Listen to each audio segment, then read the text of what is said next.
सोनिया जी, राहुल जी जो डायरेक्शन देते हैं हम उसका अच्छा सा पालन झारखंड के साथ पक्षपात किया जा रहा है। केंद्र से जितना सब लोगों को आशीर्वाद देने के लिए पहुंचे। धन्यवाद।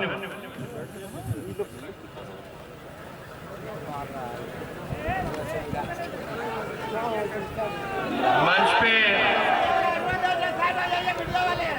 झारखंड सरकार के मंत्री माननीय सत्यनारायण भोक्ता जी, मंत्री बादल पत्रलेख जी और महागठबंधन जेएमएम के प्रत्याशी हाफिजुल हसन साहब जी, राजद झारखंड के प्रदेश अध्यक्ष अभय जी, भाई सुरेश पासवान जी, बिहार से चलकर आए हमारे विधायक अभिभावक प्रहलाद यादव जी और पूर्व विधायिका चकाई की श्रीमती सावित्री देवी जी और सभी महागठबंधन के कांग्रेस, राजद, जेएमएम के जितने भी पदाधिकारी, प्रत्याशी और नेता यहाँ उपस्थित हैं, मीडिया के दोस्तों और बड़ी संख्या में यहाँ नौजवान भाई आए हैं। आप सब लोगों को आदाब, प्रणाम और सलाम मैं करता हूँ। आप सब लोग जानते हैं कि चुनाव होने वाला है। चुनाव की वजह भी आप लोग जान रहे हैं कि चुनाव क्यों हो रहा है। पिछले विधानसभा चुनाव में आप लोगों ने महरूम हाजी साहब को अपना मत देकर के विधानसभा भेजने का काम किया था। सबसे पहले उनके निधन पर आदरणीय लालू जी को काफी धक्का लगा है। हमारे पिता के पुराने साथी रहे, हमेशा से सुख दुख में उनके भागीदार बने रहे और पिछले चुनाव में विधानसभा के हमारी मुलाकात उनसे हुई थी। हमने उनके लिए चुनाव प्रचार भी किया था।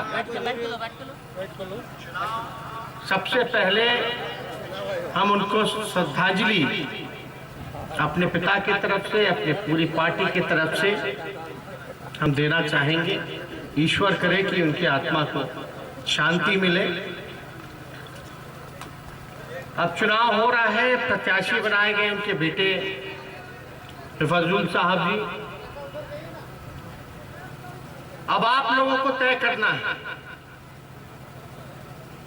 कि आपका जो चुनाव था, चुनाव मतलब इलेक्शन, जिसको आपने इलेक्ट किया था, जिनको आपने विधानसभा भेजा था, क्या आपका निर्णय सही था कि नहीं था? आपका निर्णय बिल्कुल सही था। आपके निर्णय से महागठबंधन की सरकार बनी। हेमंत सोरेन जी उसका नेतृत्व कर रहे हैं। निर्णय क्यों सही था? बीजेपी से यहां लड़ाई। बीजेपी का मतलब बी फॉर बड़का, जे फॉर झूठा और पी फॉर पार्टी। ये बीजेपी का मतलब।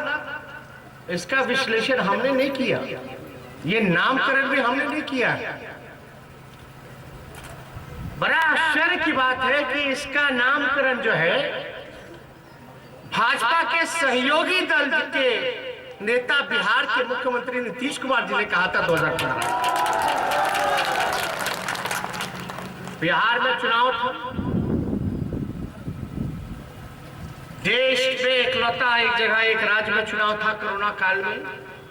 बीजेपी ने पूरी अपनी ताकत, आरएसएस ने पूरी अपनी ताकत, हमारी लड़ाई बिहार के मुख्यमंत्री, वहां के सरकार से, भारत सरकार के मंत्रियों से, प्रधानमंत्री से, कुछ बीजेपी मानसिकता वाले सोच के मीडिया वालों से, सीबीआई, ईडी, इनकम टैक्स से, इलेक्शन कमीशन से, सबसे लौटे एक 32 साल का लड़का नौजवान अकेले चुनाव लड़ रहा था।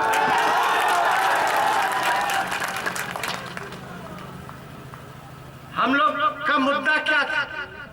पढ़ाई, कमाई, दवाई, सिंचाई, कार्रवाई और सुनवाई वाली सरकार होनी चाहिए। क्या चीज की जरूरत है? पढ़ाई की जरूरत है कि नहीं है? कमाई यानी नौकरी की जरूरत है कि नहीं है? सिंचाई की जरूरत है कि नहीं है? तो इन सारे मुद्दों को लेकर के हम चुनाव के बीच लेकर के गए और हमने कहा था कि अगर हमको मौका मिलेगा, बिहार की जनता मौका देगी, तो पहला दस्तखत, पहला कैबिनेट मीटिंग में अगर मेरा पहला कदम चलेगा तो एक साथ 10 लाख नौजवानों को हम सरकारी नौकरी देंगे। हमारा मुद्दा है। अब बीजेपी बड़का झूठा पार्टी इसलिए है, याद कीजिए मोदी जी ने क्या कहा था 2014 में, 1 साल में 2 करोड़ लोगों को रोजगार देना। पूरा हुआ? बिहार में जब हम बोले कि 10 लाख सरकारी नौकरी देंगे तो भाजपा वाला बोला कि हम 20 लाख देंगे। पूछो कहां गया?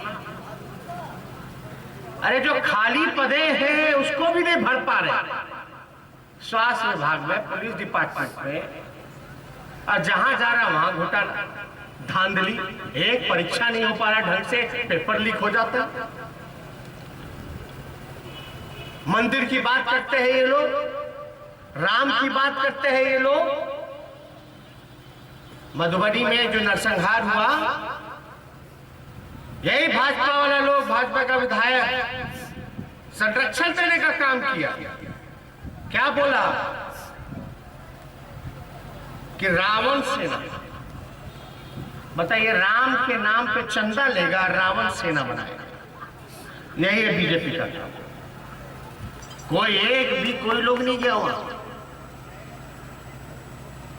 यही बीजेपी वाले लोगों ने क्या कहा था कि 15-15 लाख रुपया सभी भारतीयों के खाता में जाएंगे। तो अकाउंट खुलने लगा तो लोग उम्मीद में था कि भैया कुछ आए। कितना साल हो गया?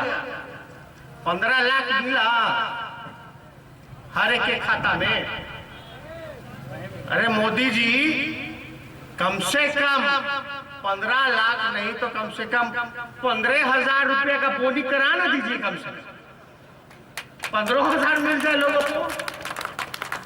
आप बताइए, पेट्रोल का दाम बढ़ गया, डीजल का दाम बढ़ गया, गैस चूल्हा का दाम बढ़ गया, घर में नौकरी नहीं है, कोरोना है, बीमारी है, कोई परिवार का लोग कोरोना से पीड़ित हो गया तो आप बर्बाद हो जाइएगा। कहां जाओगे? कर्ज में ऐसे लोग डूबे हुए, खाली भाषण। अभी झारखंड के साथ पक्षपात किया जा रहा है, केंद्र से जितना सहयोग देना चाहिए उतना नहीं मिल रहा। अब बताइए, बिहार में भी तो उन्हीं लोगों की सरकार है, लेकिन बिहार को विशेष राज्य का दर्जा नहीं मिल रहा, विशेष पैकेज नहीं मिल रहा। प्याज का दाम बढ़ गया, थाली में से दाल छीन लिया इन लोगों ने। इसलिए इन लोगों के फुसलावे में, बहकावे में आने की जरूरत नहीं है। दिन भर लालू जी को, हमको इन लोग जब तक गरियाता नहीं है तब तक इन लोग का मन नहीं भरता। ये लोग बुजुर्गता भी है। भाजपा वाले लोग अगर सबसे ज्यादा अगर डराता है तो लालू जी से डराता। साजिश के तहत लालू जी को जेल भेजा। अभी एम्स में दिल्ली में इलाज चल रहा है, किडनी का समस्या है, 25% किडनी काम कर रहा है। पहले ही से दिल का बीमारी है, शुगर का बीमारी है। अभी सांस लेने में दिक्कत हो रहा था, हम लोग आनंद फानंद में रिम्स से लेकर के चले गए, लेकिन फिर भी इतनी साजिशों के बाद भी लालू जी ने आज तक जो है अपने विचारधारा से समझौता नहीं किया, बीजेपी आरएसएस के सामने घुटना नहीं किया। हम बड़े उम्मीद और आशा के साथ आए। बिहार में तो चुनाव हुआ, जनता ने तो हमें जिता ही दिया था। जनता ने फैसला सुनाया, चुनाव आयोग ने नतीजा सुनाया। अंतर है। 15 सीट 20 सीट तो ऐसे ही हरा दिया। अभी सब लोग हाई कोर्ट में गया हुआ है कि करो 12 वोट से हरा दिया, क्या करो 50 वोट से हरा दिया, क्या करो 200 वोट से हरा दिया। 3 बजे शाम में काउंटिंग खत्म हो गया और रात तक जो है काउंटिंग चल रहा। प्रधानमंत्री जी को सभा करता था बीजेपी कार्यालय में 5 बजे, करते हैं अगला दिन। बीजेपी के लोग नेता सब पहुंच गए नीतीश जी के घर शाम के 4 बजे। का है भाई, पहली बार इतिहास में रिजल्ट वाले काउंटिंग वाले दिन चुनाव आयोग 3 बार प्रेस कॉन्फ्रेंस करके कहते कि गिनती जो है धीमी चलेगी, धीमी चलेगी। इसलिए आप लोग सतर्क रहिएगा। इसलिए पोलिंग बूथ पर ईमानदारी से आप लोगों को रहना है। बिहार में चुनाव में हमने एक नारा दिया था, चुपचाप, तो लोग बोलता था लालटेन छाप। अब देखो, मोदी जी देश के प्रधानमंत्री हैं, इतने बड़े नेता हैं, हमारा नारा चुरा लिया। अब बंगाल के चुनाव में बोलते हैं चुपचाप कमल छाप। इन नारा करने वाला लोग हर हर मोदी घर घर मोदी, ये हर हर मोदी घर घर मोदी नहीं, बड़बड़ मोदी है, गड़बड़ मोदी है। इससे सावधान रहने की जरूरत है। इसलिए इधर उधर नहीं, चुपचाप तीर धनुष छाप पर वोट देना है। और हमारे भाई हैं, सब समाज के लोग एकजुट होकर के, आप बताइएगा तो जीत का माला पहना दे बधाई का। सब लोग हाथ उठा करके बताएंगे तब पहना दे। अब देखिएगा मान सम्मान की रक्षा बात कीजिएगा, हम पहना देते हैं।